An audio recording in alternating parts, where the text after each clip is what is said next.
Lula lawannya laram.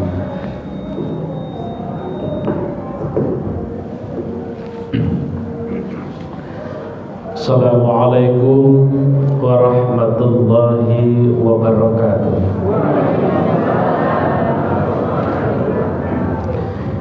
Bismillahirrahmanirrahim. Alhamdulillahilladzi ja'ala Ramadan wa syahrus shiyam minal mu'minin. Ashhadu an la ilaha illallah wahdahu la syarika lah. Wa ashhadu anna Muhammadan abduhu wa rasuluh sallallahu alaihi wasallam la nabiyya ba'da. Alhamdulillahi rabbil alamin. Bersyukur kita pada Allah malam ini kita mendengarkan dua pengajian sekaligus. Pengajian yang luar biasa yang kita dapatkan dari anak kita luar biasa hebat. Belajar ke depan menjadi generasi penerus yang mampu memberikan kebajikan untuk umat manusia. Hari ini kita mendapatkan yang terbaik. Setiap nafas yang kita lakukan itu tidak akan pernah mendapatkan izin kecuali dari Allah Subhanahu wa taala. Sesuatu yang kita lakukan hanya dari Allah. Langkah kita, perbuatan kita, puasa kita, makan kita. Jangan sampai sia-sia puasa yang kita lakukan. Emosional kita, intrik kita dalam hidup, semuanya diatur oleh Allah Subhanahu wa ta'ala. Sehingga puasa kita tidak sia-sia. Tidak makan terlalu kenyang, tidak tidur terlalu banyak. Masih ada di antara kita yang tidur selesai subuh, Pak. Selesai subuh tidur sampai jam 11:30. Ketemu sama zuhur. Enggak terasa puasa, betul? Tapi enggak di sini bukan untuk jemaah Masjid Raya Pasagadang. Hadirin dirahmati Allah. Segala sesuatu yang kita lakukan hanyalah untuk Allah, mengejar akhirat yang paling utama, mengejar akhirat di dalam hidup kita, sehingga dunia yang kita jalani hari ini hanya mengikut dengan kehidupan kita. Insya Allah. Salawat dan salam pada junjungan kita Nabi besar Muhammad sallallahu alaihi wasallam, Rasul yang mulia, bukan hanya sampai Jazirah Arab, tapi sampai ke Turki, sampai ke Persia, sampai ke Eropa, sampai ke Asia, sampai ke kota kita ini. 100 ranking of tomorrow. Kata Michael Hug, seorang berkebangsaan Belanda, yang mereka mengatakan bahwa pengaruhnya Rasulullah bukan hanya sampai Jazirah Arab, tapi sampai ke seluruh dunia, sampai detik ini. Kalau mau lihat Islam berkembang hari ini di Australia, Bapak, di Rusia Islam berkembang, di Amerika Islam berkembang. Ketika puasa Ramadan, ketika orang melaksanakan taraweh, tidak di masjid saja, di depan gedung yang mereka miliki, mereka hari ini melaksanakan tarawih umat Islam di dunia. Begitu besar pengaruhnya baginda Rasulullah Muhammad sallallahu alaihi wasallam. Pantas kita syukuri, Bapak Ibu. Kalaulah kondisi kita masih berada dalam posisi kesesatan, katakanlah zaman-zaman jahiliyah, belum ada yang membawa kebenaran kepada kita, belum ada yang menunjukkan kebenaran itu ada pada diri kita. Hari ini kita berada dalam kondisi sesat. Maka para sahabat, para tabi'in yang melalui baginda Rasulullah sallallahu alaihi wasallam mengajarkan Islam yang benar, mengajarkan agama yang memberi petunjuk, memberikan agama yang mampu dibawa oleh umat. Inilah hari ini yang kita jalani pelan-pelan. Kita merubah kondisi kita pada sebuah kebajikan. Kebesaran Allah, kemuliaan baginda Rasulullah membuat kita berubah kepada sebuah kebajikan yang sempurna. Hadirin yang dirahmati Allah, suatu kali Bilal bin Rabah dipanggil oleh Rasulullah dari kamar beliau ketika umur Rasulullah sudah memasuki 63 tahun. Hai Bilal, tolong engkau panggil seluruh umat, seluruh warga Islam, suruh dia masuk ke dalam masjid, saya ingin berbicara dengan mereka. Kata Bilal, ya Rasulullah, apapun yang kau perintahkan hari ini akan tetap aku laksanakan. Tapi kondisi kesehatanmu ya Rasulullah tidak memungkinkan engkau berdiri di atas mimbar. Apa kata Rasulullah? Wahai Bilal, untuk yang satu ini saya kuat berada di atas mimbar. Maka dikumpulkan seluruh para sahabat. Ketika para sahabat ini dibawa ke dalam masjid, ketika sudah ada dalam masjid, beliau berkata, ya Rasulullah, seluruh para sahabat sudah ada dalam masjid. Sudah bisakah engkau berjalan menuju masjid hari ini ya Rasulullah? Beliau dipopong oleh Bilal bin Rabah sampai di atas mimbar. Di atas mimbar hanya 2 poin yang beliau sampaikan. Adakah saya berhutang dengan kalian, kata Rasulullah? Mungkin umur saya tidak lagi akan panjang. Mungkin di umur 63 tahun ini kita akan berpisah. Para sahabat mendengarkan Rasulullah berkata itu, menangis. Wahai para sahabat, adakah saya berhutang dengan kalian? Maka ada satu orang sahabat menjawab, ya Rasulullah, bukan kami, bukan engkau yang berhutang dengan kami ya Rasulullah. Sungguh yang berhutang itu adalah kami. Engkau tak pernah berhutang dengan kami. Adapun harta benda kami, adapun uang kami, adapun umur kami, sudah kami hibahkan demi Islam ya Rasulullah. Tapi kami yang banyak berhutang dengan engkau. Ketika Islam engkau bawa, inna dina indallahil Islam, itu hutang bagi kami. Ketika engkau bawa Allah kepada kami, maka ketika itulah hidayah datang kepada kami. Ketika engkau memberikan Islam, ketika engkau mengajarkan Al-Quran, ketika engkau mengajarkan hadis, saat itulah engkau memberikan sesuatu pada kami yang belum bisa kami balas ya Rasulullah. Lantas Rasulullah bertanya, masih adakah di antara kalian yang berhutang dengan saya? Kata Rasulullah, kalau ada di antara kalian yang berhutang dengan saya, hari ini selesai hutang piutang. Tapi masih adakah saya berhutang dengan kalian? Tak ada seorang pun sahabat yang menjawab. Mereka hanya meneteskan air mata, mereka hanya menundukkan kepalanya, mereka hanya menangis dengan mengeluarkan air mata. Mereka merasa, ya Rasulullah, beliau berumur akan sebentar lagi, kita akan berpisah, akan bagaimana nasib Islam? Ini yang dipikirkan oleh para sahabat. Tapi tatkala yang terjadi ini adalah tatkala Rasulullah menyatakan, adakah saya berhutang dengan kalian? Ini kali yang ketiga Rasulullah berkata. Satu orang anak muda berkata, ya Rasulullah, dulu waktu perang Badar, engkau berada di depan saya dengan kuda engkau menunggang kuda yang besar.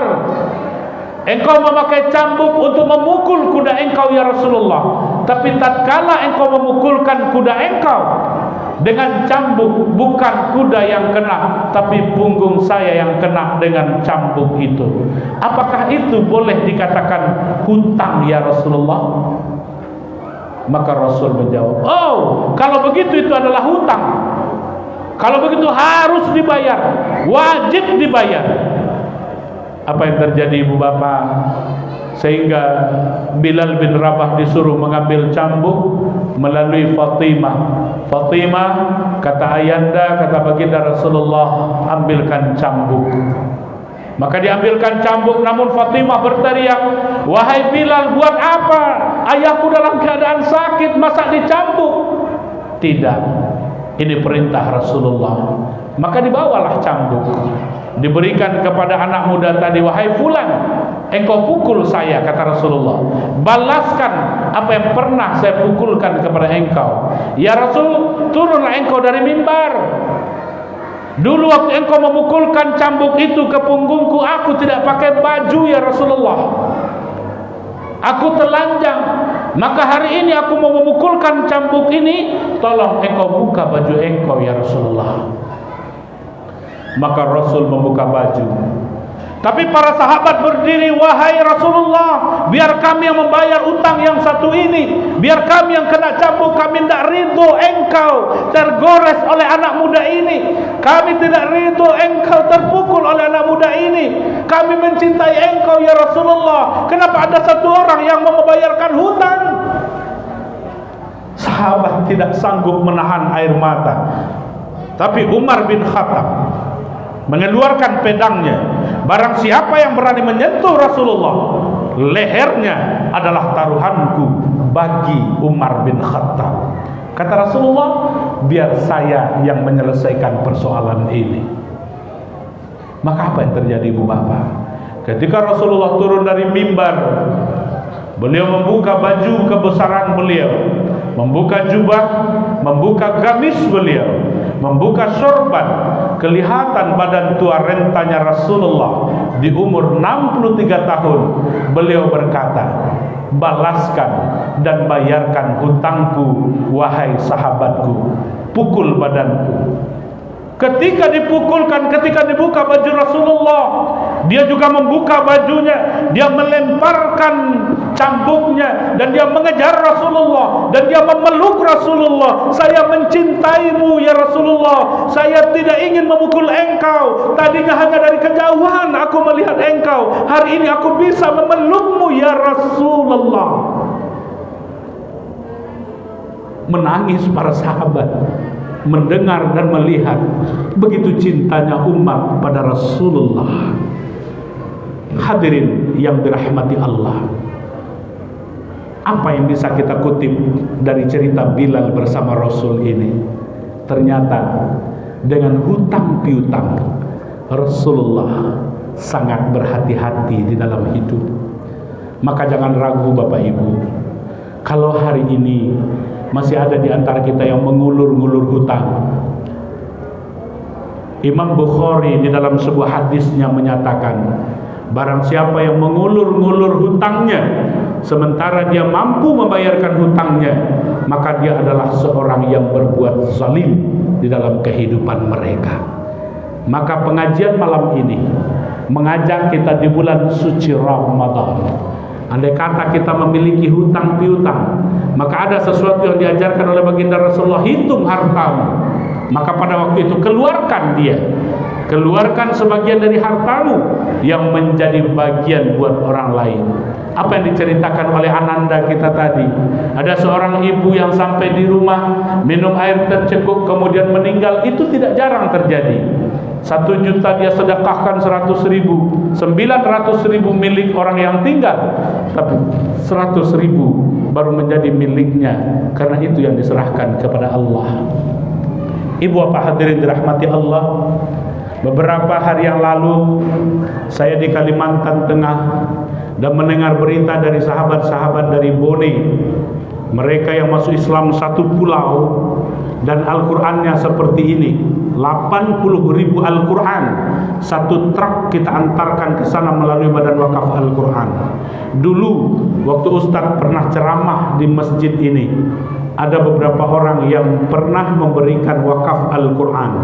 Alhamdulillah untuk masyarakat Bone dan Kalimantan Tengah, tepatnya di daerah Sampit Bapak Ibu, itu ada persaingan yang sangat ketat antara umat Islam dengan umat Nasrani.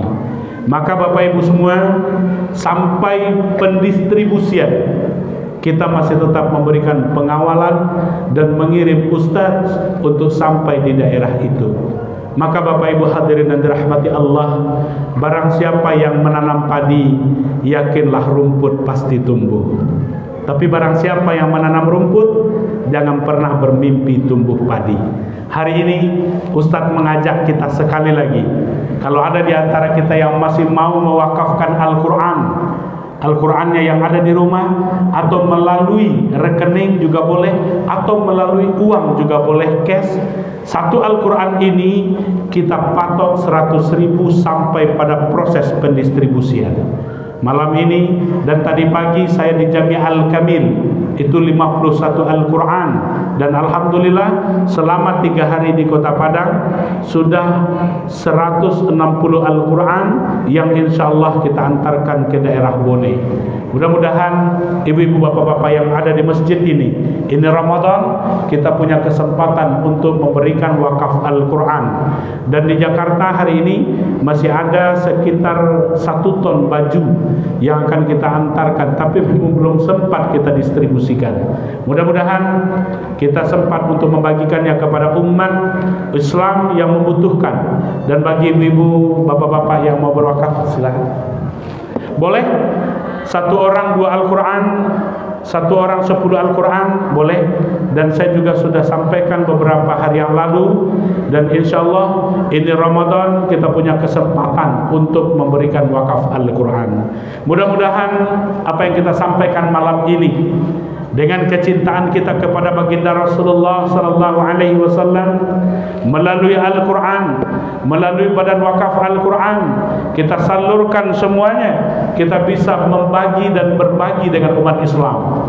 Bako pendekna pengajian Ustaz, kalau mampu kita mencintai Rasulullah seperti yang dilakukan oleh para sahabat, seperti yang dilakukan oleh para tabi'in, seperti yang dilakukan oleh Abu Bakar Siddiq, seperti yang dilakukan oleh Umar bin Khattab, seperti yang dilakukan oleh Aisyah, seperti yang dilakukan oleh Khadijah, maka hari itulah kesempatan kita untuk selalu dekat dengan baginda Rasulullah dan dekat dengan Allah Subhanahu wa taala. Ibu bapak hadirin yang dirahmati Allah, begitu berat kekuatan yang kita miliki mendekatkan diri kepada Allah. Saudara-saudara kita yang mampu memberikan wakaf itu adalah orang-orang yang mau berbagi dengan saudara-saudaranya. Insyaallah ini akan mengalir amalnya setiap apa yang kita baca, setiap apa yang mereka baca, dan setiap gerak yang mereka lakukan. Dan alhamdulillah juga kemarin di Masjid Penggalangan juga dapat kita 10 Al-Quran, dan alhamdulillah juga di Masjid Al-Amin tadi malam itu 49 Al-Quran. Nah, mudah-mudahan malam ini banyak yang berwakaf Al-Quran dan bisa kita salurkan sesuai dengan prosedur yang berlaku. Mudah-mudahan bermanfaat bagi kita semua. Terima kasih atas segala perhatian. Mohon maaf atas segala kekurangan. Mudah-mudahan ada manfaatnya bagi kita semua. Subhanallahi wa bihamdihi, subhanakallahumma wa bihamdika, asyhadu an la ilaha illa anta, astaghfiruka wa atubu ilaik. Assalamualaikum warahmatullahi wabarakatuh.